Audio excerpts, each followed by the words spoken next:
Hello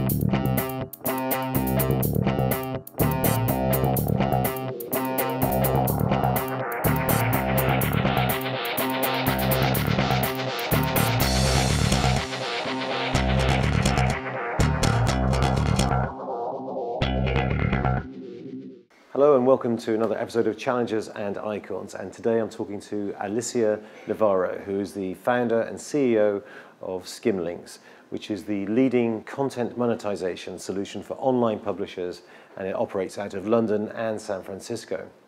Alicia has evolved the business over many years, starting in 2006 with a social decision-making tool called Skimbit. But in recessionary times and in an effort to earn more from the Skimbit site, Alicia decided to try affiliate marketing, but do it with a twist.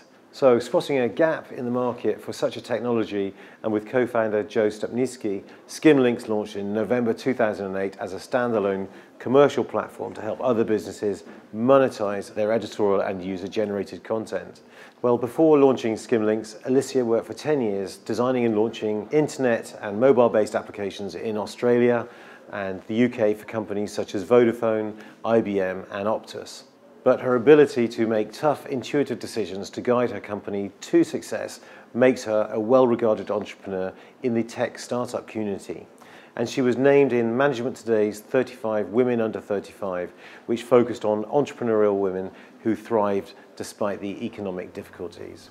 Well, Alicia, welcome to Challenges and Icons. It's a real pleasure to talk to my first person operating in the digital world and building a very successful brand, and to talk to you about Skimlinks. Skimlinks is a great business. It's a new type of business model, and for people like me who've sort of grown up in the non-digital age, it could be a little bit hard to understand. So I wondered if you could just open by briefly summing up what you do and how it works and why it's been a big success. Sure, and it's a very common question. Skimlinks is a service that helps websites make money from their content. So we do that by tracking the product references and product links on a blog, and if someone clicks through on those and buys something, we help that publisher get a commission on that sale.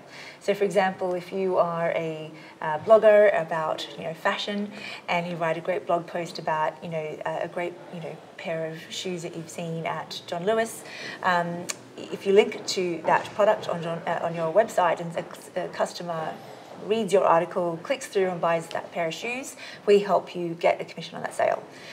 So it's been a fantastic way to bring a new type of monetization to all sorts of websites beyond the traditional display advertising and text-based advertising from Google. And it's really caught on really powerfully, because all the other types of advertising are usually intrusive and take up screen real estate and are generally things that people avoid. But what we try to do is monetize the actual content, the actual reason that you go to a website, and we try to do it in a way that's completely unintrusive to the user experience. In fact, it actually helps because you're helping a user buy what you've been reading about. And it puts sort of power right in the hands of the individual blogger or influencer in a way that has never been done before.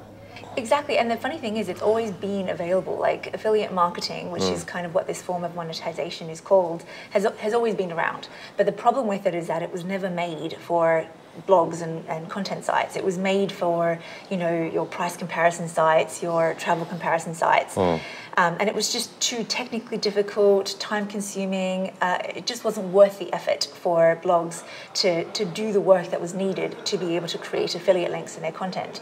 And so what we kind of the big idea that we had was, gosh, what if you could automate that process so that making money from affiliate links became a completely automated thing that would mean that suddenly it was available to all those content sites that before would never have bothered making money in this way. Well, that was my next question, which was your light bulb moment, which drove you to sort of have the idea. Was it kind of like an evolutionary kind of thing, or was it just, did it just kind of like come to you when you were doing it? It's a funny story, because when I first started this company, it wasn't Skimlinks. It was a completely different business. It was sort of Pinterest-like. It was called Skimbit, and it was a way that you could skim the bits that you liked while you were kind of trying to research the purchase of a product. So let's say you were trying to, buy a sofa, and the idea being that you could bookmark different sofas that you were looking at from different retailers, have it on one page, and then be able to share it. And we built this, and it was working, but we couldn't work out how to monetize it. We started offering it as on a license basis to other websites. So if you paid, however much a year, you could license this and add it to your website.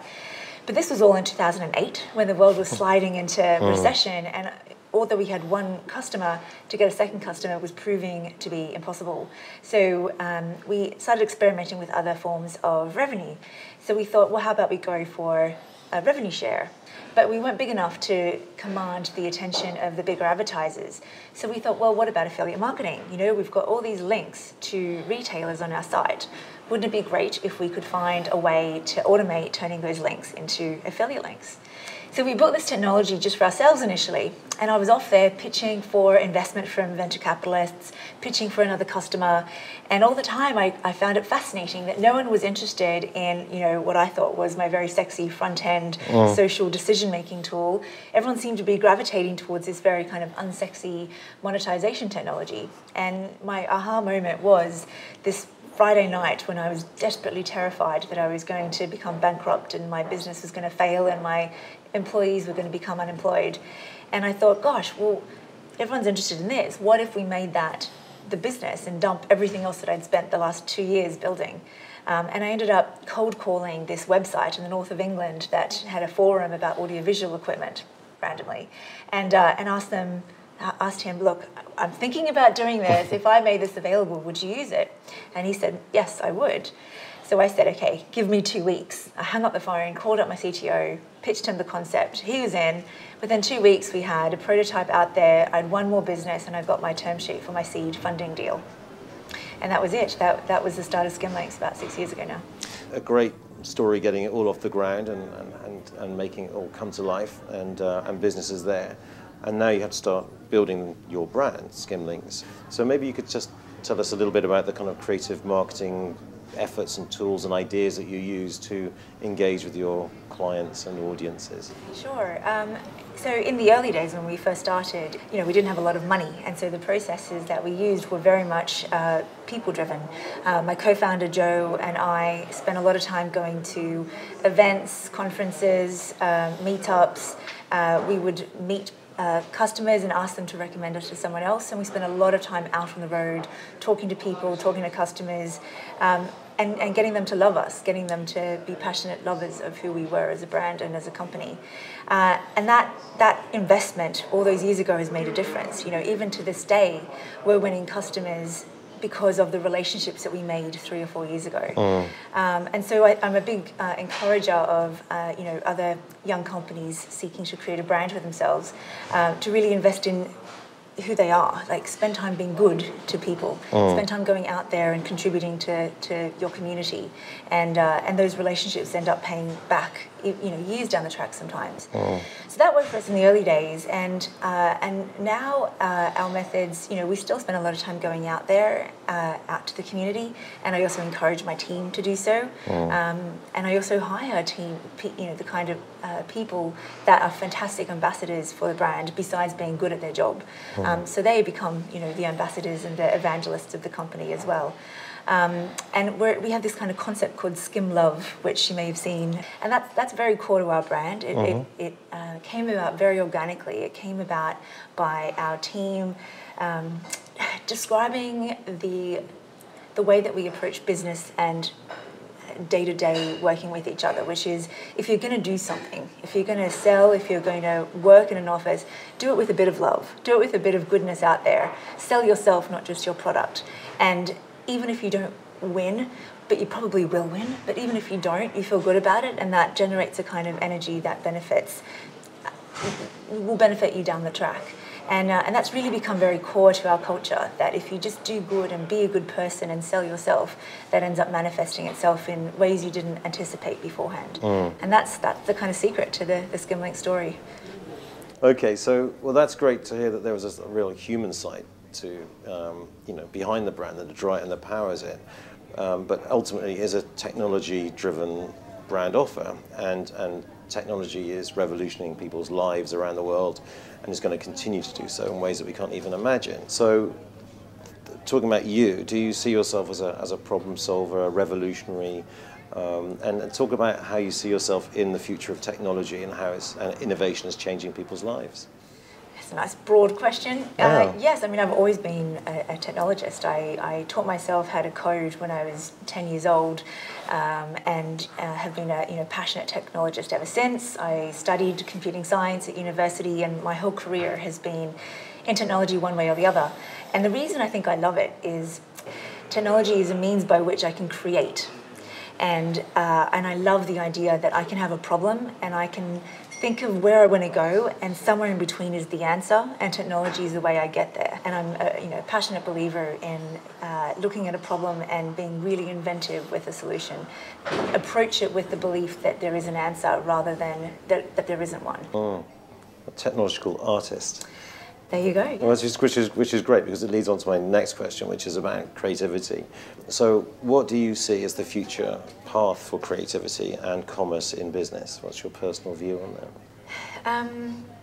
I think one of the parts of Skimlinks that I am the proudest of is that we are now in a world where we expect content to be free. No one wants to pay the subscription to the Financial Times or to pay a fee to access content. We expect it for free, and if we can't get it for free from one place, we'll go to somewhere else. And that's great for the consumer in some ways, but in another way, you're creating an ecosystem that's encouraging poor quality work. And I love the fact that that's something that we try to tackle. And the way that we do that is we say, you know what? Continue writing your content and focus on doing the bit of your job that you love, which is creating the content. And what we're going to try to do is find a way to help you get rewarded for the role that your content is playing, and doing it in a way that's really unintrusive. And I like that what that does then is to a blogger or to the editor of a large content site, rather than them have to segment their day into writing articles and then working out how to monetize it, and then writing a bit more and then working out how to monetize it, we can just say to them, you know what, just focus on doing what you love. Just focus on creating really good quality content and managing your community, which is really what your company's USP is all about. And just leave all the icky monetization aspect of it to us, because we'll do it better, we'll do it quicker, we'll do it easier. And that, I think, is the role that we play in the creativity process on a wider basis. We let the creative people concentrate on what they do best, and we help them get paid for it. You facilitate creative freedom. I think so, and it's been really interesting looking at our customers who are, bloggers or journalists or content creators, and the greatest thrill I get is when they actually say, you've given me freedom. You have completely, changed my life in a way, in my day-to-day basis. I now can do the bit I love, and I don't have to do all the other bits I don't like. And I like that is encouraging people to be more creative, rather than having to segment their day in order to pay for their food. I wanted to mention Pinterest, and for a bit of background for people that are watching this, as we understand it, in 2012, Pinterest faced a bit of a backlash from their community because they didn't openly declare that they were using Skimlinks to generate revenue, and they subsequently pulled the deal. Now, this was no way anything to do with you, it wasn't your fault. But what do you think this is teaching business and future relations about the relationship you have with your customers and your consumers? Do you know, that story is hilarious for completely different reasons from what you've said. What that story teaches is the media are silly sometimes. Okay. So the truth of the situation is that Pinterest had been using us for many, many years without anyone noticing, that they had disclosed us in their terms of service, and almost every other, a huge majority of sites are already using us, including, hilariously, one of the blogs that was critiquing Pinterest for not declaring the fact that they were running us. Ironic. Was a customer of ours and had not declared it on their site either. So I think what it showed me is the fact that the media don't often research their stories. It was a juicy tale. Pinterest had been the golden child for a while, and there was no, gossip about them. So this kind of became a reason to have a gossip about Pinterest. The fuss was over in a day and a half, and in the end it was fantastic because we then had an avalanche of similar customers, similar types of websites become customers of ours, and it really educated, I think, the world into what is an actually very common and wonderful form of monetization. I think the problem had been previous to the Pinterest announcement that a lot of people just weren't even aware that it was possible to make money in that way. You've talked about scalable intimacy at the heart of your business, and the ability to operate at a scale but still maintain intimacy and care with customers and stakeholders, which is always a bit of a problem for challenger brands as they sort of get this massive sort of like upswing as they go on that curve of sort of acceptance and worldwide kind of accessibility. So is this the continuing business model for you, scalable intimacy, and do you think that is it just for you, or should it be for everybody? I do use that expression a lot, and it's a way I think I describe our approach to marketing and managing our customers. It's very easy to be directly intimate with a small number of your big customers, and we do that. But the challenge is how are you intimate, or how do you relate well to your customers when there's a lot of them? If there's 100,000 of those. And so scalable intimacy is the way that I talk about communicating en masse in a way that still makes the customer feel special. So it's a guiding principle for how a large-scale customer should operate. The good news is I think a lot of particularly consumer websites and apps do that. They are very good at communicating with cheekiness and affection and humour to their customer base. It's a harder challenge, I think, for some B2B businesses who are very used to being corporate and official and factual, and I think that they lose a trick there, and that ultimately businesses are populated by people, and you should still communicate as if it was a person, not just a rigid company. So let's talk about another thing that we've heard you say, which is that you've been quoted as saying that you want to conquer Silicon Valley. Did I say that? In our research it showed up. So if that was the case, or if you have aspirations with Silicon Valley, what are the challenges that you think you face there? I think I did, really. A few years ago we decided that we wanted to conquer Silicon Valley, and I set off with my bags packed with one of my team, and we set up our San Francisco office. And we've grown that now to 6 people, and only a year ago I moved back to London to be here with the team. The San Francisco team is now running successfully. They're a fantastic group. I visit them every couple of months. They visit here every couple of months. So I think that is a useful model for how British companies can conquer Silicon Valley. I don't think it means uprooting totally and closing your offices here, but I do think it means establishing a really good base there, if it's appropriate for your company, and keeping up the communication and the cultural ties between the 2 offices. And that can be very difficult. We really worked very, very hard at it, and it's still very hard. An 8-hour time zone difference between offices and a 16-hour flight makes it very hard to be intimate with your team there, but it's necessary, and the benefits for doing so are huge. Yeah. Can you maybe tell us about some of the other challenges which you're taking up or you're facing at the moment as you look to the future? There's a lot of products that we're looking to invest in. Our vision is that we want to help publishers monetize intent seamlessly, and we've been doing that very well with a number of our products, but our goal now is to extend further. So yes, we're doing a lot of thinking about what we prioritize, what we should do next, and how we can help our publishers the most. But that's kind of the fun part of it as well. I'm not sure if you would describe yourself as a role model for future tech entrepreneurs, but I certainly would. And particularly in the female sector, which seems to us still underrepresented. What advice would you give as a woman who is clearly a successful entrepreneur in the tech world to promote technology and entrepreneurial thinking? I mean, I think the key to being a successful woman entrepreneur is never to call yourself a woman entrepreneur. The second that you start to see yourself in that way, you've, I think, already put yourself down a notch. You're either a great entrepreneur or you're not.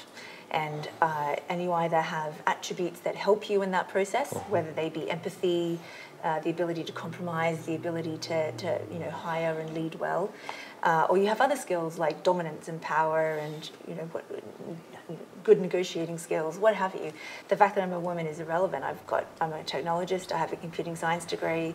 I did code. I now can design products, and I encourage women to focus on what they can do and not what they can't.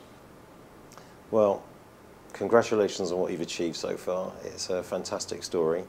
To sort of turn affiliate marketing into something as dynamic that you have done with the Skimlinks brand is tremendous. And yeah, I know you've won a ton of awards, and long may that continue, and you inspire other people to do the same. Unfortunately, we don't win the young startup award any longer. We've been here too long, but we can still try to win innovation awards. Well, you can only be new kid on the block once, right? Right. So, thank you very much. Oh, pleasure. Thank you for having me. Pleasure.